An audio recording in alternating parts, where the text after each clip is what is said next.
25 अप्रैल 1990 ये वो तारीख है जब से हमारी इंसानी सभ्यता ने अंतरिक्ष के एक नए अनदेखे चेहरे को देखना शुरू किया है। इस तारीख को हबल स्पेस टेलीस्कोप ने पृथ्वी से उड़ान भरने के बाद अपने लो अर्थ ऑर्बिट में एंटर किया था और जिसे आज हम 32 सालों बाद भी इस्तेमाल कर रहे हैं। हबल डेफिनेटली पहला स्पेस टेलीस्कोप नहीं था, लेकिन ये सबसे विशाल और सबसे यूनिवर्सल स्पेस टेलीस्कोप जरूर था। इस हबल जैसे स्पेस टेलीस्कोप से जुड़ा लोगों का सबसे बड़ा सवाल रहता है कि आखिर हमें इन टेलीस्कोप्स को पृथ्वी से बाहर भेजने की जरूरत क्यों पड़ी। तो इसका एक सिंपल सा आंसर है, हबल पृथ्वी के लो अर्थ ऑर्बिट में रहकर इसका चक्कर लगाता है, जहां पर ये पृथ्वी के एटमॉस्फेयर की सभी लिमिट से बाहर रहता है और कुछ रेडिएशंस जैसे गामा और एक्सरेज को पृथ्वी से ऑब्जर्व नहीं किया जा सकता, क्योंकि पृथ्वी का एटमॉस्फेयर इन्हें पूरी तरह से ब्लॉक कर देता है। इसी वजह से टेलीस्कोप को स्पेस में ले जाना ही एक पॉसिबल सॉल्यूशन है अगर हम इन एक्सरेज और गामा रेज को स्टडी करना चाहते हैं, जो कि स्पेस एक्सप्लोरेशन के लिए बेहद यूजफुल हैं। अब हम बात करते हैं हबल के स्ट्रक्चर के बारे में। इस तरह का कोई भी स्पेस टेलीस्कोप कैमरा लेंसेज की बजाय प्रिसाइज मिरर्स का इस्तेमाल करेगा और यही मिरर और ऑप्टिकल सिस्टम हबल के डिजाइन के सबसे इम्पोर्टेंट पार्ट हैं। हबल के इस्तेमाल से वैज्ञानिक स्पेस को अल्ट्रावायलेट से नियर इंफ्रारेड हर रेंज में स्टडी करना चाहते थे। ऐसा कुछ करने के लिए इसे एक स्पेशल मेन मिरर की जरूरत थी। इसी वजह से इस हबल को बनाने में इनिशियल प्लानिंग से कहीं ज्यादा टाइम और पैसे दोनों ही लगे। हबल की इनिशियल अमाउंट सिर्फ $400 मिलियन थी, लेकिन इसकी लॉन्च के वक्त तक इसकी कीमत $6 बिलियन के करीब पहुंच चुकी थी और ये केवल अमेरिका का हिस्सा था। इसे बनाने के लिए यूरोपियन स्पेस एजेंसी ने भी $650 मिलियन दिए थे।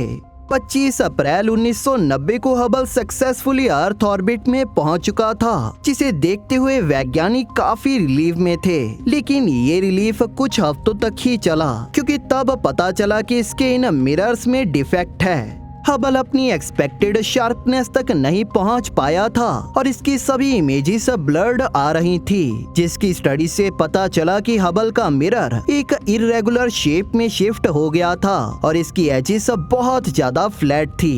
हबल की ये प्रॉब्लम बहुत बड़ी थी और जो कुछ ऐसा था जिसे मैनुअली ही फिक्स किया जा सकता था। इसी मैनुअल फिक्स के लिए हबल को लगभग 3 सालों के लिए वेट करना पड़ा, जब एस्ट्रोनॉमर्स ने मैनुअली जाकर उस स्पेस टेलीस्कोप के मिरर को फिक्स किया, जिसके बाद जाकर हबल ने क्लियर इमेजेस लेनी शुरू की। आज हबल के फुल्ली ऑपरेशनल होने को लगभग 3 दशक होने को हैं, जिस दौरान इस हबल ने लाखों इमेजेस कैप्चर की हैं, जो हमें हमारे यूनिवर्स की बॉडीज का एक अनदेखा व्यू दिखलाती हैं। जैसे मैंने पहले बताया कि हबल स्पेस टेलीस्कोप लाइट की इलेक्ट्रोमैग्नेटिक रेडिएशन की एक वाइड वैरायटी को देख सकता है। यही वो कारण है कि इसने हमारे किसी भी ग्राउंड बेस्ड ऑब्जर्वेटरी या टेलीस्कोप के मुकाबले ज्यादा बॉडीज की ऑब्जर्वेशन करने के साथ ही उनकी इमेजेस भी कैप्चर की हैं।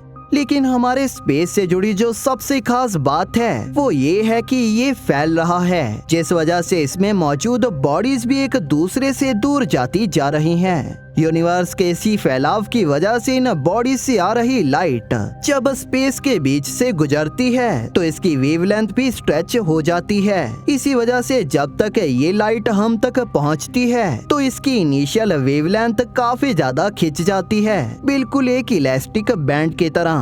इसे हम लाइट की रेड शिफ्टिंग कहते हैं, जो लॉजिकली हमें ये बताती है कि जो ऑब्जेक्ट हमसे जितना ज्यादा दूर है उससे आने वाली लाइट उतना ही ज्यादा समय स्पेस में बिताएगी और उतना ही ज्यादा रेड शिफ्टेड होगी।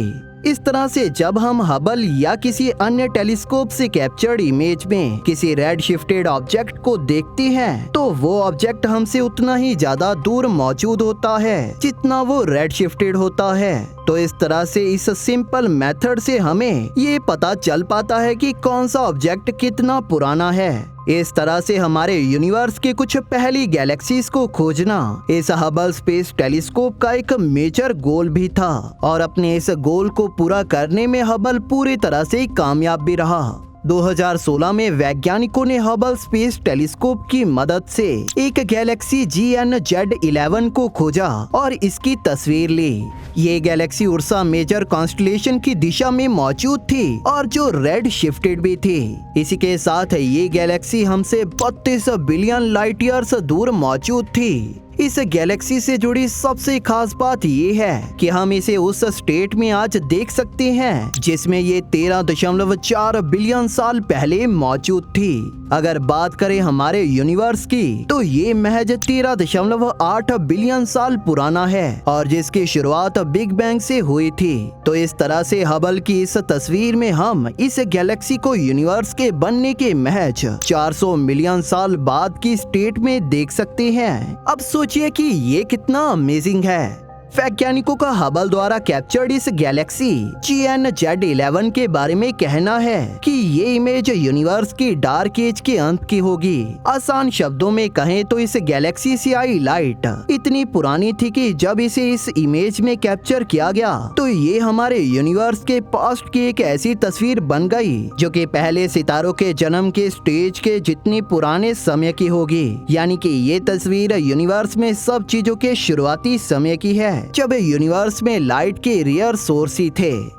ये गैलेक्सी हबल स्पेस टेलीस्कोप के व्यू की उस आखिरी एज पर मौजूद थी कि हम इसे देख ही ना पाते अगर कुछ खास सर्कमस्टेंसेस ना बनते। जैसे ये गैलेक्सी GNZ11 एक ऐसे एरिया में मौजूद थी जहां का इंटर गैलेक्टिक एनवायरनमेंट मोस्टली रीआयोनाइज्ड था। इसी ने हबल की मदद इस गैलेक्सी की एक क्लियर इमेज कैप्चर करने में की। इस गैलेक्सी GNZ11 की दूरी की वजह से इससे आने वाली लाइट फेंट और रेड शिफ्टेड थी, लेकिन इस गैलेक्सी और हमारे बीच एक दूसरी गैलेक्सी के मौजूद होने की वजह से उस गैलेक्सी ने एक बहुत बड़े लेंस की तरह काम करते हुए इसकी लाइट को हबल तक पहुंचाने में मदद की। अगर ये गैलेक्सी हमारे बीच ना होती तो गैलेक्सी GNZ11 की लाइट हम तक ना पहुंच पाती और हबल इसे देख ही ना पाता। लेकिन उस गैलेक्सी की ग्रेविटेशनल पुल ने अपने काम को बखूबी निभाया और अब हमारे पास एक ऐसी बॉडी की इमेज है जो कि 13.4 बिलियन साल पुरानी है।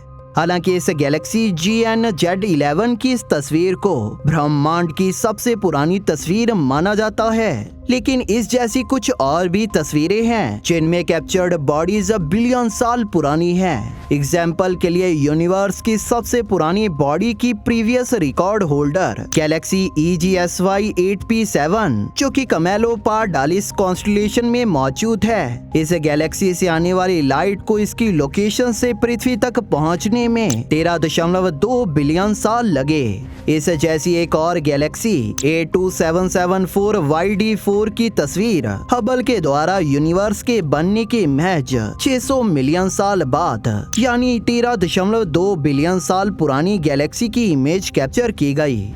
दोस्तों, यहाँ पर अकेली गैलेक्सीज ही नहीं है जिनकी ऑब्जर्वेशन वैज्ञानिकों ने हबल या अदर टेलीस्कोप से की है। 23 अप्रैल 2009 को स्विफ्ट स्पेस ऑब्जर्वेटरी ने एक गामा रे बर्स्ट GRB 090423 को ऑब्जर्व किया था। जब वैज्ञानिकों ने इसे स्टडी किया तो उन्हें पता चला कि एनर्जी का ये मैसिव रिलीज 13.35 बिलियन साल पहले हुआ था, यानी कि बिग बैंग के 630 मिलियन सालों बाद। इसी के बदौलत वैज्ञानिकों ने इस बात की कंफर्मेशन की थी कि यूनिवर्स की बहुत शुरुआती स्टेज में भी बहुत मैसिव सितारों का निर्माण होता था और इसी के साथ उनका अंत भी। इसी तरह से 6 दिसंबर 2017 को वैज्ञानिकों ने एक क्वासर की खोज की थी जिसे ये नाम दिया गया और जो हमारे द्वारा अब तक का नोन सबसे दूर मौजूद क्वासर है। इसी के साथ ये एक दूर के और सबसे पुराने known super massive black hole के साथ भी जुड़ा हुआ है। अगर इस सुपर मैसिव ब्लैक होल की बात करें तो ये हमारे सूर्य से 800 मिलियन गुना ज्यादा विशाल है। इस क्वासर से हम तक पहुंची लाइट की बात करें तो इसे हम तक पहुंचने में 13.1 बिलियन साल का समय लगा।